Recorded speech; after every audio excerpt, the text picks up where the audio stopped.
Star Wars Battlefront 2 came out in 2017 and gave us incredibly fun battles and gameplay.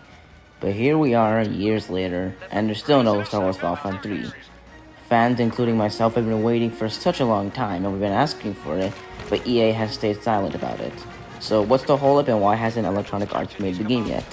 Before we start, I just want to say to like and subscribe to my videos so I can make more content. So the first reason why Battlefront 3 isn't actually being made is that big games are seriously expensive, and making a game like Battlefront 3 is really expensive. And these aren't just small games, these take massive teams, millions of dollars, and years of hard work. And on top of that, it's a Star Wars game, and Disney owns that, so then EA would have to pay the license to Disney, which would cost them even more money. And even if Battlefront 3 is a successful game, EA would need to make it back not just in cost, but also a massive profit.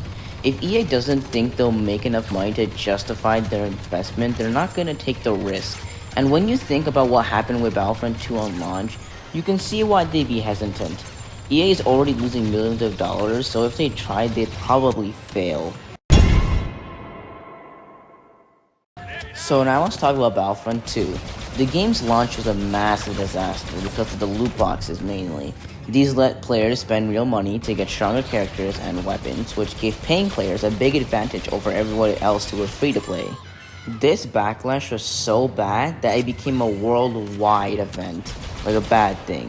Even the governments got involved with other countries, and some countries had started regulating loot boxes. So EA had to scramble and remove all these microtransactions, but it was too late. The damage was already done. Most players have already left the Battlefront 2 community and they labeled it as a pay-to-win video game. And this pretty much gave EA a bad reputation on the Star Wars franchise. Another problem that Battlefront 2 had is that it didn't feel finished. At launch, the game was missing tons of content, it had bugs and terrible character balancing. Some heroes like Darth Vader could completely dominate matches, while others felt useless in comparison to try to scramble and get points for just another hero to instantly lose. So over time, EA had added more maps, modes, characters, and they did improve the balancing. But even after all these years of updating, which is about 3 years, some characters just felt way too powerful. So when EA did stop supporting the game in 2020, those balancing issues weren't really fully fixed. So the game was left in a more incomplete state. And even with all this happening, the discontinue of the game, this game still pulls about 2,000 daily players, showing that most people still enjoy the game. For EA, this is a problem. If they had made Battlefront 3, fans would expect a more polished game on day one. But that isn't really easy to deliver, especially when you're trying to make a game as big as Battlefront and Star Wars. And then there's the issue of microtransactions. EA heavily relies on them to make extra money after a game launches, and live service games like Apex Legends have proven how profitable this could be for them. But with Star Wars, EA would be in a tricky spot, because after what happened with Battlefront 2's launch, fans have made it clear that they will not accept any pay-to-win mechanics.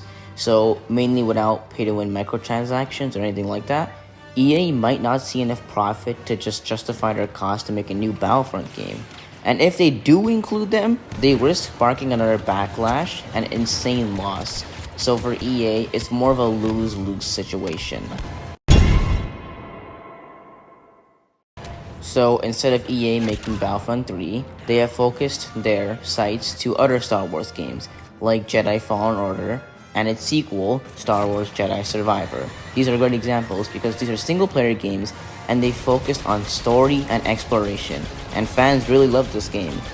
But unlike Battlefront, these games never relied on multiplayer systems or microtransactions. That's why they were more safe to make, and that's why it made EA a ton of money. But EA might feel like single-player games are a better option for Star Wars than a risky, bigger budget multiplayer game.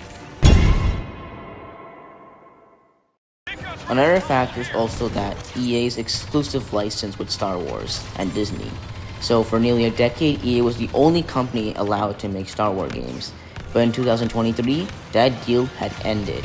And now other studios like Ubisoft and Quantic Dream are making their own Star Wars games. So with so many other Star Wars games in development, EA might feel like the pressure is off of them. They don't have to carry the entire franchise anymore, and they can let other studios take the risk of making bigger multiplayer games. And finally, EA has been busy with other projects. Games like Apex Legends are huge live service hits that brought in a ton of money through microtransactions, and they were also been working on other big franchises like FC, Madden, and The Sims. So making a new Battlefront game would take a lot of time and resources, and EA might feel like it's better to focus on their other games that are already making them more money rather than Battlefront 3. So, will we ever see a Star Wars Battlefront 3? It's kind of hard to say. EA hasn't officially ruled it out, but they've stayed quiet. Between the cost of development and the loot box controversy, and the unfinished state of Battlefront 2, and the risk of microtransactions, it might as well just not be worth it for them. But that doesn't mean all hope is actually lost. With other studios working on Star Wars games, maybe one day we'll get a massive, more polished and finished multiplayer game we've been waiting for, just like Battlefront. So until then, we're just gonna have to keep waiting for that.